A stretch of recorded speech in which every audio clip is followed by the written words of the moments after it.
Hello and welcome to Volt Vehicles. This is my review on the Velotric Discover 1 e-bike. In my opinion, one of the best looking electric bikes you could find for $1,000. 500 watts, 14.4 amp hour. It's an amazing urban commuter, really ideally suited for people who want to cruise around in the city and have a good time. Okay, so let's get down to business. What kind of battery are we looking at here? Well, we've got, as I said before, a really clean looking bike for only $1,000. It's got the integrated battery here. Looks super clean in my opinion. I love the look. I love the look of this integrated size of the integrated style battery. It's Samsung cell, so we've got a high quality battery going on with the 44.4 amp hour 48 volt battery.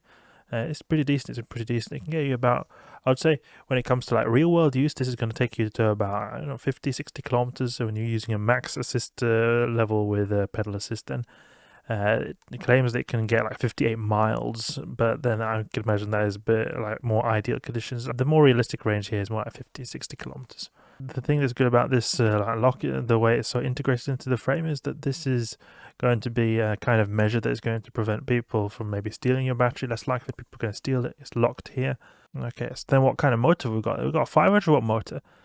So you can have, if you're buying this in the US, which is the only country this is available, unfortunately, in this is like I would say more bit of a suboptimal motor. 500 watts. I mean, 750 watts is the max in the US, so you're not getting full advantage of the laws, but it's a decently powered motor. I think for urban use, 500 watts is definitely more than enough. In my opinion, 250 watts is enough for urban use, but 500 watts is going to allow you to cruise around in style. When it comes to the brand of the motor, well, this is a Velotric's own motor. As far as I can understand, I can't find any information there. It is a very well-known branded motor. Velotric is overall a pretty reliable company, so I think it's alright that they've got their own motor, but it would have been nice to see a motor made from Bafang or Shimano or some other type of motor that is very well known and easily serviceable. One thing that I think would be great with this kind of bike, because it just has the clean look, so cool. I love the way the tires are and the look is. This would be really suited to have like a mid-drive, especially with the way the frame is. You see it's like bigger chunkiness here. You could put mid-drive here and then put an internal gear hub. That would have been make this so good. Maybe for like $1,500, that would be a good upgrade, I think, if they could have changed that somehow. When it comes to the weight of this bike, it's a slightly heavy bike, 29 or 30 kilos. So it can be lighter, but it also can be heavier as well.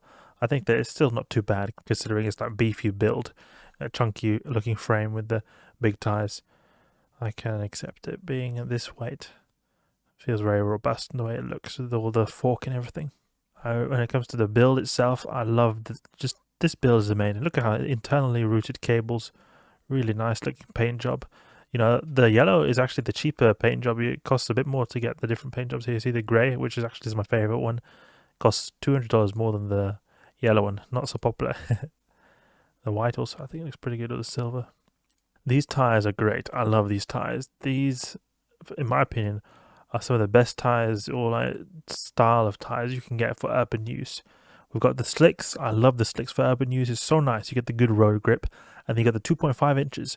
And I really like that size, 2.5 inch, because you've got like the width to sort of absorb bumps, but you're still not crazily fat to make you like a big balloon of a bike. So I think I really like that 2.5 inch size of tires. When it comes to like the actual size of the wheels, they're 26 inches, which is a little bit uncommon. I don't see so many 26-inch bikes, but I guess you have a little bit smaller wheels, you'll be able to accelerate a bit better, which could be good for commuting in urban environments where you have to stop at traffic lights, but maybe not the best if you want to get the best top speed like a 29-inch would be. When it comes to the seat here, I'm not too impressed by the seat. Pretty flat looking seat with minimal springs on it. Again, this is where we would want to have a shock absorber in the seat post and a nice cushioning seat. That would be ideal, I think, for the city. But I mean, you can't really expect too much more, in my opinion, when you get like $1,000. The fork here is a pretty high quality fork. We've got a hydraulic suspension fork. It's a pretty like top tier stuff for being on like a commuting bike, having hydraulic forks here. It's going to add to another level of comfort when it comes to cruising around the city. Like uneven bumps on roads is going to be a real nice time with this bike here. Don't have anything on the rear, which is like expected. Mostly like commuting urban bikes don't have any rear shock, but it would be nice to have a rear, like a shock in the seat post or the seat shock absorber. That would have helped a lot, I think, with the comfort.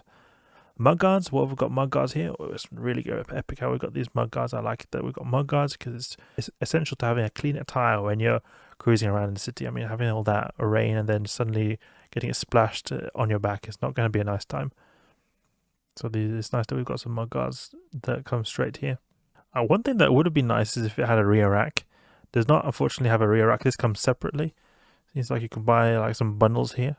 And they're very expensive rear racks, so $69. It's a little bit silly how an electric bike it costs $900, then you can get like $69 for just a rear rack. I think it's a silly amount of price that they've got for that. But that's something that it would be nice, but it definitely is compatible. You see all the screw mounts we've got here, which we could put different types of rear racks on. That's something I would like to have on it. I feel like it gets a bit of a sportier feel without the rear rack, but for an urban use, rear rack would be very useful. At least something basic. Like, you don't have to have the most premium one, just something basic. When it comes to lights, we've got rear and front lights, as you can see here.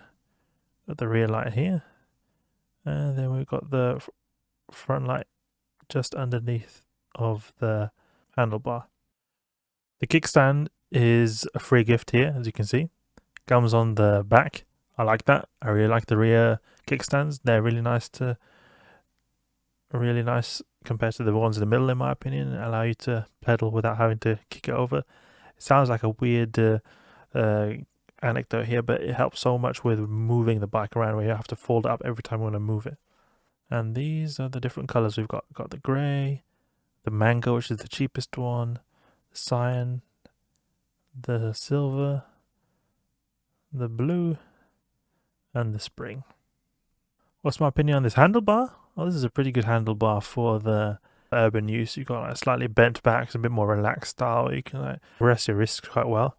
I also like the way we've got these clip-on grips here, the ones that are like screwed on. It makes it really easy to remove them and put them on and still at the same time secure them very firmly.